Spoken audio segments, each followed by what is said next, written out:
xildhibaan Axmed Maxamed Diiriye Nacnac oo ka tirsan golaha wakiilada Soomaaliland ayaa ka hadlay doorashooyinkii khilaafaadka u dhaxeeyay xisbiyada Soomaaliland isaguna fariin u diray golaha guurtida iyo madaxweynaha Soomaaliland waxaana ku baaqay in hanaanka dimuqraadiga laga durki doono haddii sidan lagu sii socdo isagoo arrintaas ka hadlayna wuxuu yidhi waxaan kala socdaa adeer in dewa waxay soo saaraan wax khayr qaba soo saaraan laakiin saddex xisbi qaran baa jira dastuurkeena faraya xisbi weyn oo wadan leeyahay ayaa yiri annaka nimankaas juuri noo noqon maayaan annaka madaxweynaha waan ictiraafsanay waxba ka sheegeen meen laakiin waxaan leenahay nimankaana laga bedelo waasi maxaa lagu adkeynaya maxaa sanka looga marmaranaya hal laga bedelo in 6 bilood dawlad baa la qabto in doorashooyinkii waan ogolahay laakiin nimankaas hadii qabanayaan doorashadaas waxay noqonaysaa waa la kala qaybsamay la geli maayo marka waynu aduuduweynahay nagu wiirsanayo kuwa hubka inoo sameysanaayay maanta arkaysid maanta muqdisho joogay hubka inoo sameysanaayay kuwaas farxad u tahay maanta inoo kala jabay dhiba laba xisbi doorasho ma geli karaan ma geli karaan dastuurkan waa saddex xisbi qaran waa saddex xisbi waliba dee xisbigan waa xisbi maaha cudoo kale waa xisbi heefiya oo dee waa nus of the population marka ma geli karo maxaba maca saddex xisbi qaran ma jiray saddex xisbi qaran ba saddex hal iska soo sharaxo habariyahamkeeda inta nin walba intuu ka helo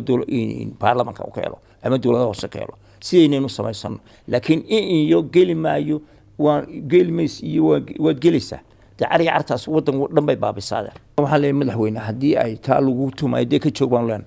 haddii dulbaba qaar waa kun wada kulmeele laba xisbeen ku gelinaya wadani taasaad kaliya talisnimo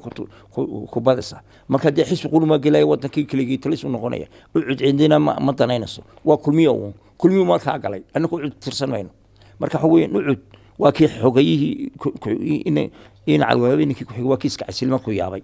marka waxa weeyaan dee haddii kulmeele kaliya aan noqonayo dawladnimada sameeynayo madaxweynaha sameeynayo dee isaga jirtaa dhanka kale xildhibaanana wuxuu ka digay hub dawladda Qatar ay siisay dalkaasi Soomaaliya isagoo dawladaha Soomaaliland xiriirka la leedahay ugu baaqay inay dhanka militariga ka taageeraan Soomaaliland saameyn weyn bay nagu yeelanaysaa dee waxa weeyaan in nimankan inayno oo maalmo hub loo keenayo inagoo iska fadhino oo kuwii DB weelkii aanu siinay dekada iyo meel walba aanu siinay sayno daawanayaan hubka lacagta ka badan $2 bilyan oo cash dee waxaan leenahay adduunweynaha waxaan leenahay wartaan la hub sameysanayo iminka waanu ku ilaa nimanka bilawaati laga raacay la isku noqon maayee annaguna habeenkeeda waanu diran doona